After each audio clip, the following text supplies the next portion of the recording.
दीक्षितरुद्र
ಹೊಸ ಬಟ್ಟೆ ತೊಟ್ಟು ಮಾತ್ರಕ್ಕೆ ನಾಯಿನ ಕರ್ಕೊಂಡೋಗಿ ಸಿಂಹಾಸನದ ಮೇಲೆ ಕೂರಿಸೋ ಮೂರ್ಖ ಅಲ್ಲ ನಾನು.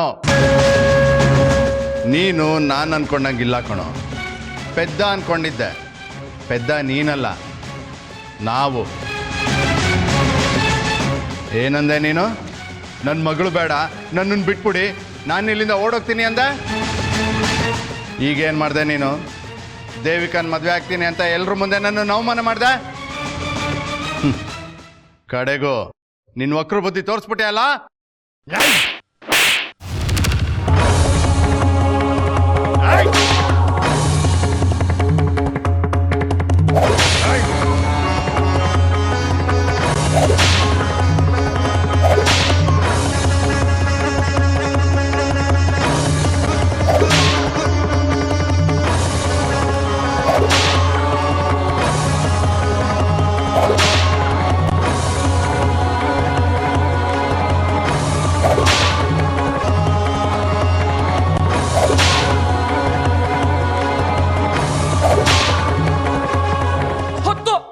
ಒಟ್ಟು 10 ಲೆಕ್ಕ ತಪ್ಪದಂಗೆ ಎಣಿಸ್ಕೊಂಡಿದ್ದೀನಿ.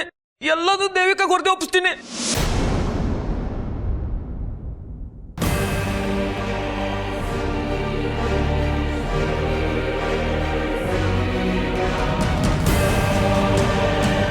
ನೋಡ್ ಬಂಗಾರಿ, ಹಾಗೆ ಮಾಡಬೇಡ. ದೇವಿಕಾಗಿ ವಿಷಯ ಗೊತ್ತಾಗಬಾರ್ದು. ನಿನ್ಗೇನು ಬೇಕು ಕೇಳು, ಕೊಡ್ತೀನಿ. ನಿಮ್ಮ ಮಗಳು ಬಂಗಾರಿ, ನನ್ನ ಮಗಳನ್ನ ಬಿಟ್ಟು ಏನು ಬೇಕಾದ್ರೆ ಕೇಳು. ಎಷ್ಟು ದುಡ್ಡು ಬೇಕು ನಿನಗೆ? ಕೊಡ್ತೀನಿ, ತಗೊಂಡು ಹೋಗ್ತಾ ಇರೋ. ಎಷ್ಟು ಕೊಡ್ತೀರಾ? 50,000. 50,000ನಾ? ಮತ್ತೆಷ್ಟೋ ಬೇಕು ನಿನಗೆ? 1 ಲಕ್ಷ, 2 ಲಕ್ಷ, 5 ಲಕ್ಷ? ಅಷ್ಟೇನಾ? ಆಯ್ಕೊಂಡು ತಿನ್ನೋ ತಿರ್ಕೆ ನೀನು. ಇನ್ನೆಷ್ಟೋ ಬೇಕು ನಿಂಗೆ? ಹೋಗ್ಲಿ, ಲಕ್ಷನ ಕೈಯಲ್ಲಾದರೂ ಹಿಡಿದಿದ್ಯಾ? ಎಣ್ಸಕ್ಕಾದ್ರೂ ಬರುತ್ತಾ ನಿನಗೆ? 8 ಲಕ್ಷ ಕೊಡ್ತೀನಿ. ಅದನ್ನ ತಗೊಂಡು ಇಲ್ಲಿಂದ ಜಾಗ ಖಾಲಿ ಮಾಡು. ಇನ್ ಮುಂದೆ ಈ ಕಡೆ ತಲೆ ಹಾಕಿ ಕೂಡ ಮಲಗಬೇಡ. 8 ಅಲ್ಲ, 80 ಲಕ್ಷ ಕೊಡ್ತೀನಿ ಅಂದ್ರೆ ನಾ ದೇವಿಕನ್ ಬಿಡಲ್ಲ.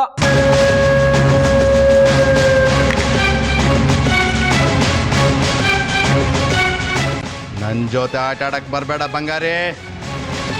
ನನ್ನ ಎದುರಾಗ ಆಟಕ್ಕೆ ನಿಂತ್ರೆ ಧೂಳಿಪಟ ಆಗೋಗ್ತೀಯಾ. ನಿಮ್ಗೇನು ಮಾಡೋಕ್ಕಾಗಲ್ಲ. ದೇವಿಕನೇ ಹೇಳಿದಾಳೆ, ನಿಮ್ಗೆ ಯಾರು ತೊಂದರೆ ಕೊಟ್ರೆ ನಂಗೆ ಹೇಳು, ನಾನು ನೋಡ್ಕೋತೀನಿ ಅಂತ. ಒಂದು ಬಿಡ್ದಂಗೆ ಎಲ್ಲ ದೇವಿಕನ ಹತ್ರ ಹೇಳ್ತೀನಿ.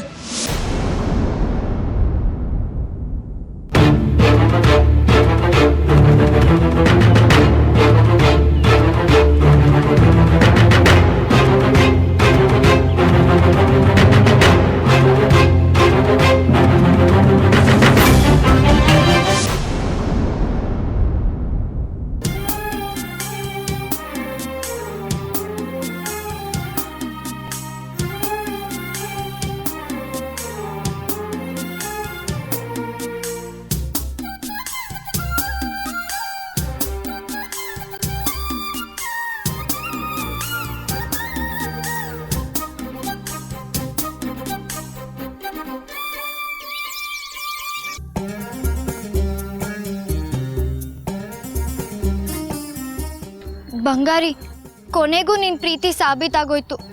ಒಳಗಿಷ್ಟು ಪ್ರೀತಿ ಬಚ್ಚಿಟ್ಕೊಂಡು ಯಾಕೆ ಸುಮ್ಮನಿದ್ದೆ?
ओम राम ह्रीं कामे नमः।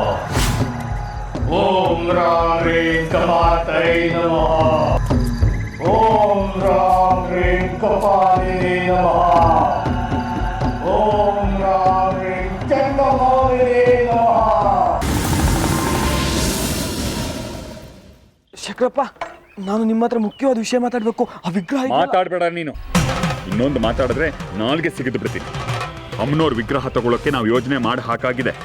ನಿನ್ ಸಹಾಯ ಬೇಕಾಗಿಲ್ಲ ಅದಕ್ಕೆ. ಜಾಜಿ ಕನಸುಗಳನ್ನ ನುಚ್ಚು ನೂರು ಮಾಡಿದ ಮೋಸಗಾರ ನೀನು. ನಾನು ನೀವು ಅನ್ಕೊಂಡಾಗ ಜಾಜಿ ಮೋಸ ಮಾಡಿಲ್ಲ.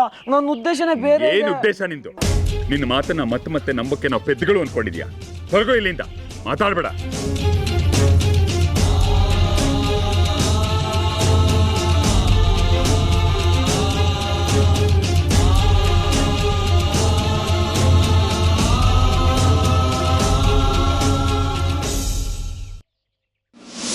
ओम राम ह्रीं कमातये नमः। ओम राम ह्रीं कपालिने नमः। ओम राम ह्रीं चंडमालिने नमः।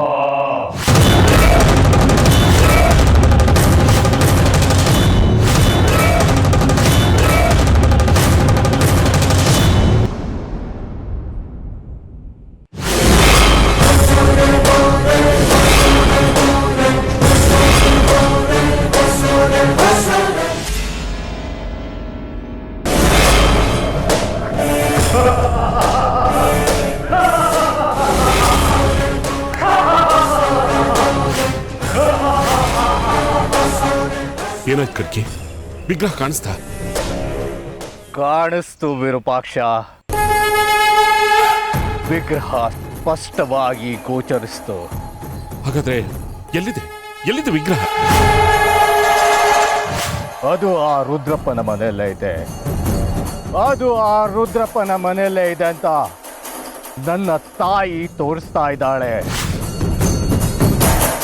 ಹಾಗಿದ್ರೆ ನಡಿ, ಈಗಲೇ ಹೊಟ್ಕೊಳ್ಳೋಣ. ಆ ವಿಗ್ರಹ ತಗೊಂಬರೋಣ. ಅವಸರ ಬೇಡ ವಿರೂಪಾಕ್ಷ. ಆ ವಿಗ್ರಹನ ಪಡ್ಕೊಳ್ಳೋ ಮಾರ್ಗನ ನನ್ನ ತಾಯಿ ಹತ್ರ ಕೇಳಿ ತಿಳ್ಕೋತೀನಿ. ಮಣಿಕಂಠ,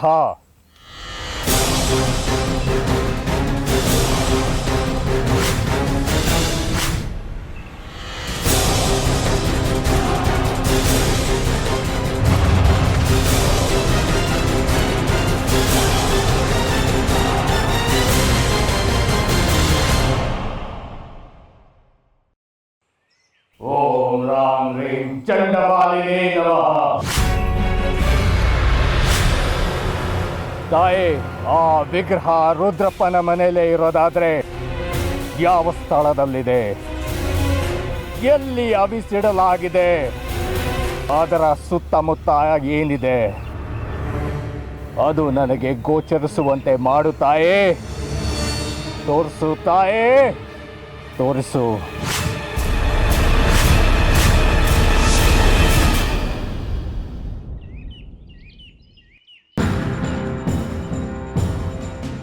ಅಪ್ಪ ಇಲ್ಲೇ ಇರ್ಬೇಕಿತ್ತಲ್ಲ, ಎಲ್ಲಿ ಹೋದ್ರು? ಕಾಣಿಸ್ತಾನೆ ಇಲ್ಲ. ಏ ಚಾಚಿ, ಇಲ್ಲೇನ್ ಮಾಡ್ತಿದ್ದೆ ನೀನು? ಯಾರಾದ್ರೂ ನೋಡಿದ್ರೆ ಏನ್ ಗತಿ? ಹೊರಡು ಹೊರಡು. ಅಪ್ಪ ನೀವೆಲ್ಲಿ ಹೋಗಿದ್ರಿ? ನಾನು ನಿಮ್ಗೋಸ್ಕರನೇ ಎಷ್ಟೊತ್ತಿಂದ ಕಾಯ್ತಿದ್ದೀನಿ ಗೊತ್ತಾ? ಯಾಕೆ, ಏನ್ ಸಮಾಚಾರ? ನಾವು ವಿಚಾರ ಮಾಡಿದ್ವಲ್ಲ, ಅದ್ರ ಬಗ್ಗೆ ಏನಾದ್ರು ಯೋಚನೆ ಮಾಡಿದ್ರಾ? ಅದನ್ನ ಕೇಳೋಣ ಅಂತಾನೆ ಬಂದೆ ನಾನು. ಮರೀತೀನ ಅದನ್ನ? ನೋಡಿಲ್ಲಿ,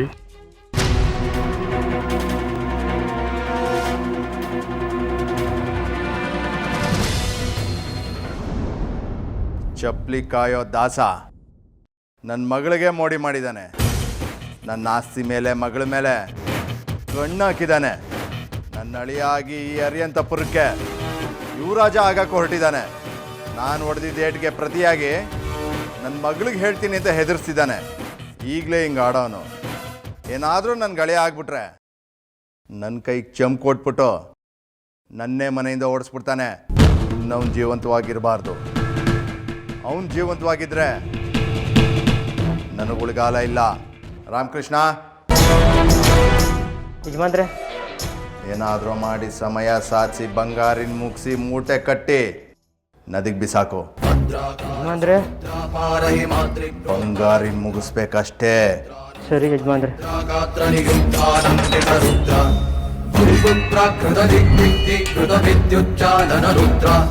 ಇದು ಶಿವರುದ್ರನ ಮನೆ, ಅಂದ್ರೆ ಈ ಮನೆ. ಇದು ಹಜಾರ, ಇದು ದೇವರ ಮನೆ. ಈ ಹಜಾರದ ಮಧ್ಯದಲ್ಲಿ ಶಿವರುದ್ರ ಸದಾ ಕೂತಿರ್ತಾನೆ. ವಿಶಾಲವಾದ ಮನೆ. ಇಲ್ಲಿ ನೋಡು, 4 ಕಡೆ 4 ಬಾಗಿಲು. ಪ್ರತಿ ಬಾಗಿಲಲ್ಲೂ ಇಬ್ಬರಿಬ್ಬರ ಹಾಗೆ 8 ಜನ ಕಾವಲುಗಾರರಿರ್ತಾರೆ. ಇದು ಅಡುಗೆ ಮನೆ. ಇದು ದೇವಿಕನ ಕೋಣೆ. ಇಲ್ಲಿಂದ ಇಲ್ಲಿಗೆ 20 ಹೆಜ್ಜೆ ಅಂತರ. ದೇವಿಕಾ ಕೋಣೆ ಪಕ್ಕದಲ್ಲೇ ಬಂಗಾರಿ ಕೋಣೆ ಇರೋದು, ಅಂದ್ರೆ ಇದು. ನಾವು ಬಂಗಾರಿ ಕಡೆ ತಿರುಗಿ ನೋಡೋದೇ ಬೇಡ. ಅವನು ಪಾಯಸ ಕುಡಿದು ಪ್ರಜ್ಞೆ ತಪ್ಪಿ ಬಿದ್ದಿರಲಿ. ನಮಗೆ ಬೇಕಾಗಿರೋದು ದೇವಿಕಾ ಮಾತ್ರ. ಸರಿ. ಬೋಂಡ ತಿಂದು ಪಾಯಸ ಕುಡಿದು ಒಂದು ಅರ್ಧ ಗಂಟೆಯಲ್ಲಿ ಮದ್ದು ಕೆಲಸ ಮಾಡೋಕೆ ಶುರು ಮಾಡುತ್ತೆ. ಎಲ್ಲರೂ ಒಬ್ಬೊಬ್ಬರಾಗಿ ಮೂರ್ಛೆ ಹೋಗ್ತಾರೆ. ಆದರೆ ಅಷ್ಟರಲ್ಲಿ ನಾವು ನಮ್ಮ ಸಾಮಾನುಗಳನ್ನು ತಯಾರಾಗಿ ಇಟ್ಕೋಬೇಕು ಹೊರಡೋಕ್ಕೆ. ಎಲ್ಲರೂ ಮೂರ್ಛೆ ಬಿದ್ದಿದ್ದಾರೆ ಅನ್ನೋದನ್ನು ಖಚಿತಪಡಿಸ್ಕೊಂಡು ದೇವಿಕಾ ಕೋಣೆ ಕಡೆಗೆ ಹೋಗ್ಬೇಕು ನಾವು. ಆದ್ರೆ ಅವಳು ಮೂರ್ಛೆ ಹೋಗಿರ್ತಾಳಲ್ಲ, ಅವಳ ಹತ್ರ ಹೇಗೆ ಬಾಯಿ ಬಿಡಿಸೋದು? ಅದಕ್ಕೂ ನನ್ನ ಹತ್ರ ಒಂದು ಮತ್ತಿದೆ. ಅದನ್ನು ಎಂಥ ಮತ್ತಿದ್ರೂ ಮೂಗಿನ ಕೆಳಗೆ ಇಳಿದ್ರೆ ಸಾಕು, ಜರ್ರಂತ ಇಳಿದು ಹೋಗುತ್ತೆ. ಆದರೆ ಹಾಗೆ ಮಾಡೋಕ್ಕೆ ಮುಂಚೆ ನಾವು ಆ ದೇವಿಕನ್ನ ಕಟ್ಟಿ ಹಾಕ್ಬಿಡ್ಬೇಕು. ಆಮೇಲೆ ಆ ಔಷಧಿನ ಮೂಗಿನ ಕೆಳಗೆ ಹಿಡಿಬೇಕು. ಅವಳಿಗೆ ಎಚ್ಚರ ಆಗುತ್ತೆ. ಸುಂದರಮ್ಮನ ವಿಗ್ರಹದ ಬಗ್ಗೆ ವಿಚಾರಿಸ್ಬೇಕು. ಅವಳು ಹೇಳಿದ ತಕ್ಷಣ ಸುಂದರಮ್ಮನ ವಿಗ್ರಹ ಹುಡುಕಿ ಹಿಂದಿನ ಬಾಗ್ಲಿಂದ ನಾವು ತಪ್ಪಿಸ್ಕೋಬೇಕು ಅಲ್ವಾ? ಸರಿಯಾಗಿ ಹೇಳಿದೆ. ಆದರೆ ಒಂದು ವಿಷಯದಲ್ಲಿ ನಾವು ಎಚ್ಚರಿಕೆ ಇರಬೇಕು. ಇದೆಲ್ಲವೂ ಅರ್ಧ ಗಂಟೆ ಒಳಗೆ ಮುಗಿದು ಬಿಡಬೇಕು. ಅಕಸ್ಮಾತ್ ಯಾರಾದರೂ ಕಡಿಮೆ ಪ್ರಮಾಣದಲ್ಲಿ ಪಾಯಸ ಕುಡಿದು ಬಜ್ಜಿ ತಿಂದಿದ್ರೆ ಅವ್ರಿಗೆ ಬೇಗ ಪ್ರಜ್ಞೆ ಬರೋ ಸಾಧ್ಯತೆ ಇರುತ್ತೆ. ತಪ್ಪಿಸ್ಕೊಳ್ವಾಗ ಏನೂ ತೊಂದರೆ ಆಗಲ್ಲ ತಾನೆ? ಹೇಗೆ ತೊಂದರೆ ಆಗುತ್ತೆ? ಕಾವಲ್ಗಾರರು ಎಲ್ಲ ಪ್ರಜ್ಞೆ ತಬ್ಬಿರ್ತಾರಲ್ಲ. ಆದರೆ ನಾವು ಜಾಗ್ರತೆಯಿಂದ ಇರಬೇಕು. ನೀನು ತಯಾರಾಗಿ.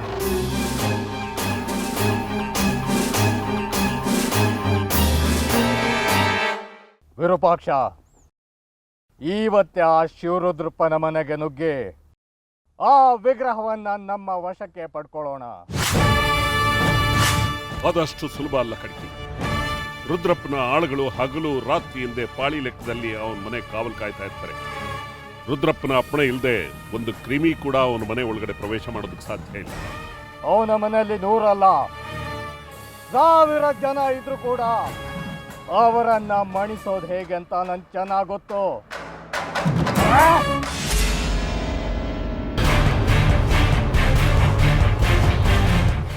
ಇದನ್ನ ಪ್ರಯೋಗಿಸಿದ್ರೆ ಸಾಕು. ಅದೆಷ್ಟೇ ಜನ ಇದ್ರು ಕೂಡ ಇದರ ಪ್ರಭಾವದಿಂದ ಮೂರ್ಛೆ ಹೋಗ್ತಾರೆ. ನಮ್ಮ ಕಾರ್ಯ ಸುಲಭವಾಗುತ್ತೆ.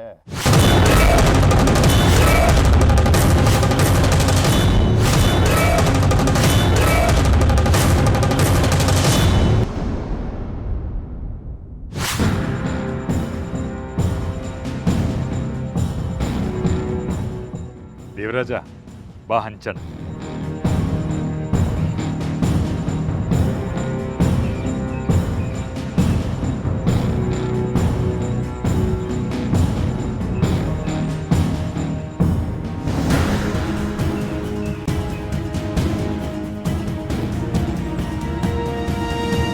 ಕೊಡು ಕೊಡು, ಪಾಯಸ ಕೊಡು.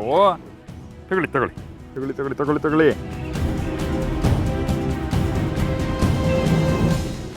ತಗೊಳ್ಳಿ ತಗೊಳ್ಳಿ.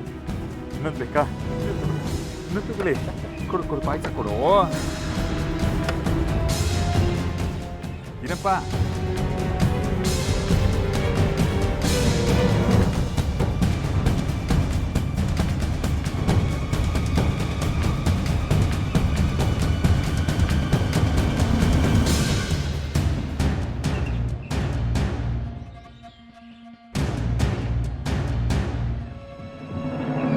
ಶಿವಣ್ಣ, ತಗೊಳ್ಳಿ ಬೋಂಡವ.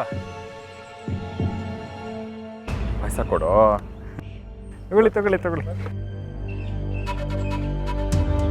ಚಿನ್ನಪ್ಪ ಬನ್ನಿ.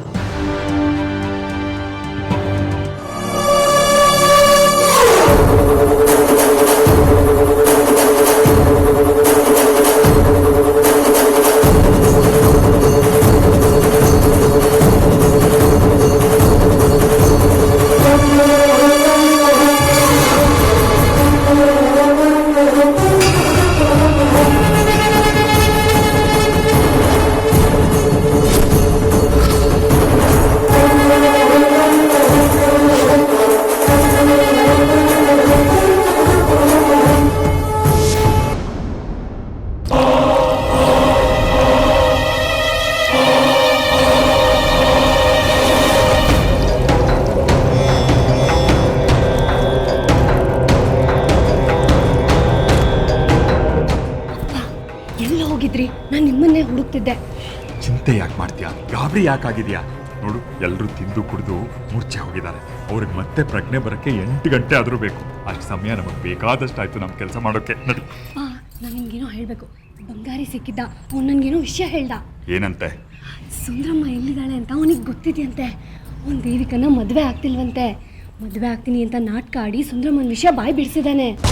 ಪಾಪ ಬಂಗಾರಿ ಒಳ್ಳೆಯವನೇ ಅಪ್ಪ. ಮತ್ತೆ ಅವ್ನು ಇನ್ನೇನಾದರೂ ನಾಟಕ ಗಿಟ್ಕ ಆಡ್ತಿದ್ದಾನೋ ಹೇಗೆ? ನೀವು ಮತ್ತೆ ಅವನ ಮೇಲೆ ಅನುಮಾನ ಪಡಬೇಡಿ ಅಪ್ಪ. ಸರಿ, ಸದ್ಯ ಬಂಗಾರಿ ನಮ್ಮವನೇ ಆಗಿ ಉಳಿದಿದ್ದಾನಲ್ಲ, ಅದೇ ಸಂತೋಷ. ಬೇಗ ನಡಿ. ಅಡುಗೆ ಮನೆಯಲ್ಲಿ ನಮ್ಮ ವಸ್ತುಗಳನ್ನೆಲ್ಲ ತಗೊಂಡು ಬಂಗಾರಿನ ಆ ವಿಗ್ರಹನ ತಗೊಂಡು ಇಲ್ಲಿಂದ ಹೊಡೋಗೋಣಂತೆ. ನಡಿ ಬೇಗ.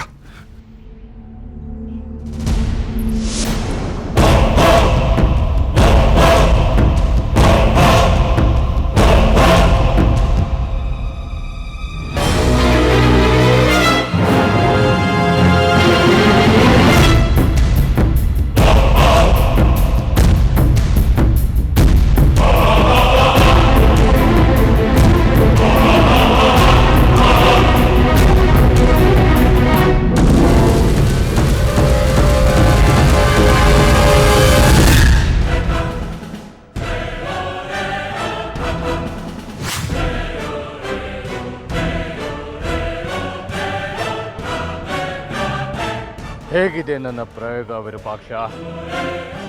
ನನ್ನ ತಾಯಿ ಉಪಾಸನೆ ಅಂದರೆ ಹಾಗೇನೆ.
ಇದು ಬಂಗಾರಿ ಅಲ್ವಾ?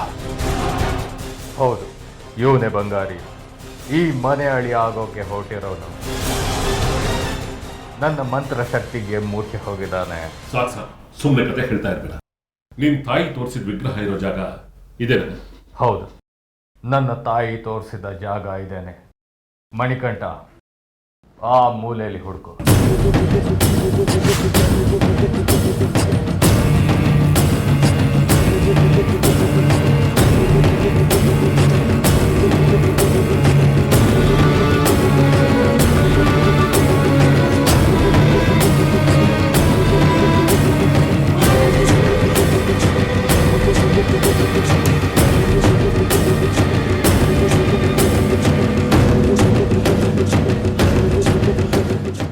ಗುರುಗಳೇ, ಇಲ್ಲೆಲ್ಲೂ ವಿಗ್ರಹ ಕಾಣಿಸ್ತಿಲ್ಲ. ಸರಿಯಾಗಿ ಹುಡುಕು ಮಣಿಕಂಠ. ಇದೇ ಮೂಲೆಯಲ್ಲಿ ವಿಗ್ರಹ ಇದೆ ಅಂತ ನನ್ನ ತಾಯಿ ತೋರಿಸಿದ್ದು. ನಿಮ್ಮ ಮುಂದೆ ಹುಡುಕದ್ನಲ್ಲ ಗುರುಗಳೇ, ಇಲ್ಲೆಲ್ಲೂ ಕಾಣಿಸ್ತಿಲ್ಲ. ಅದು ಹೇಗೆ ಸಾಧ್ಯ? ನಾನೇ ಹುಡುಕ್ತೇನೇರೋ.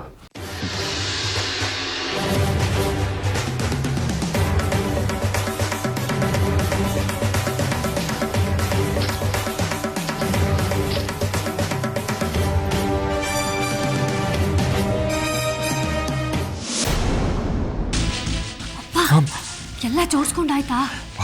ನಾನು ಹೊರಡೋಕ್ಕೆಲ್ಲ ಸಿದ್ಧ, ಆದರೆ ಮೂಲಿಕೆ ತರಕ್ಕೆ ಹೋದ ವಿದ್ಯೆ ಇನ್ನೂ ಬಂದಿಲ್ವಲ್ಲ. ಅವ್ನು ಬರೆದು ಹೊರತು ಹೇಗೆ ಹೊರಡೋದು? ಹೌದಲ್ವಾ ಅಪ್ಪ, ಅವ್ನು ಬರ್ದೆ ಹೊರಡೋಕೆ ಆಗೋದಿಲ್ಲ.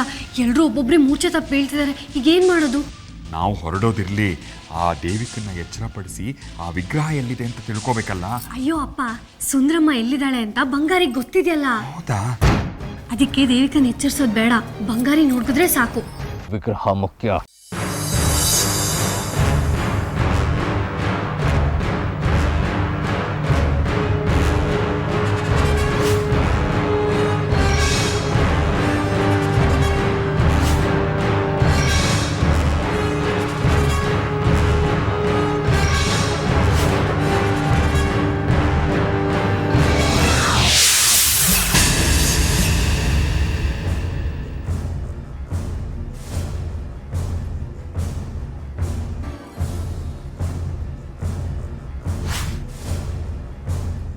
ಇನ್ನು ಎಷ್ಟು ಹೊತ್ತು ಕಡಿಕೆ? ತಾಳ್ಮೆ ವಿರೂಪಾಕ್ಷ. ನನ್ನ ತಾಯಿ ಬಗ್ಗೆ ಅವಹೇಳನಕಾರಿಯಾಗಿ ಮಾತಾಡಿ ನನ್ನ ತಾಳ್ಮೆಯನ್ನ ಪರೀಕ್ಷೆ ಮಾಡಬೇಡ. ಅವಳ ಶಕ್ತಿ ಏನಂತ ನಿನ್ಗೂ ಚೆನ್ನಾಗಿ ಗೊತ್ತು. ಉತ್ತರ ನೀಡು ತಾಯಿ. ಯಾಕೀಗೆ ಸುಮ್ಮನಾಗಿದ್ಯಾ? ನೀನು ತೋರಿಸಿದ ದಾರಿಯಲ್ಲಿ ನಡೆದ ನನಗೆ ಆದ ಅವಮಾನ ಸಾಕಾಗ್ಲಿಲ್ವಾ? ಉತ್ತರ ನೀಡು ತಾಯಿ.